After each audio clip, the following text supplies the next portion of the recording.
Morning everybody, some bad news today. Top Gear presenter Freddie Flintoff was involved in a crash last night while filming for Top Gear at Dunsfold, the iconic Top Gear test track. We don't know much about what's going on. There hasn't been much information released by the show. They're being very hush-hush about it, but a day later we've got a few press releases, a few statements given out, so I can kind of give you a bit of an overview of what we know. But before we go on, I just want to make this very clear. I hope Freddie Flintoff is doing well. I'm thinking of him and his family and friends, and regardless of whether you don't like Top Gear or if you do like Top Gear, regardless of your feelings towards Top Gear, we should all be thinking of him because we don't know what his injuries are. Whether the injuries are only slight or expansive, we should all be thinking of him. So let's get into the video and I'll tell you what I know.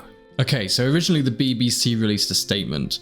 They said, Freddie was injured in an accident at the Top Gear test track this morning, with crew medics attending the scene immediately.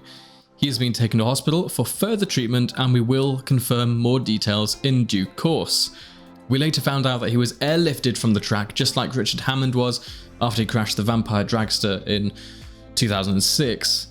Then the Top Gear website followed up with their own statement on it. They said, Freddie Flintoff is recovering in hospital following an accident at the Top Gear test track.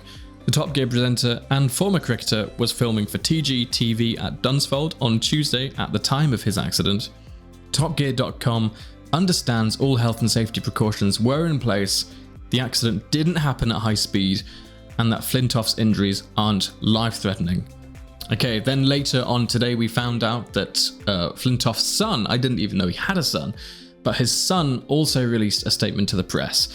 He said, I'm not too sure what happened, but he is lucky to be alive. It was a pretty nasty crash. It is shocking. We're all shocked, but just hope he's going to be okay. So, with things like this, obviously we treat it with a lot of respect. The son, on the other hand, does not.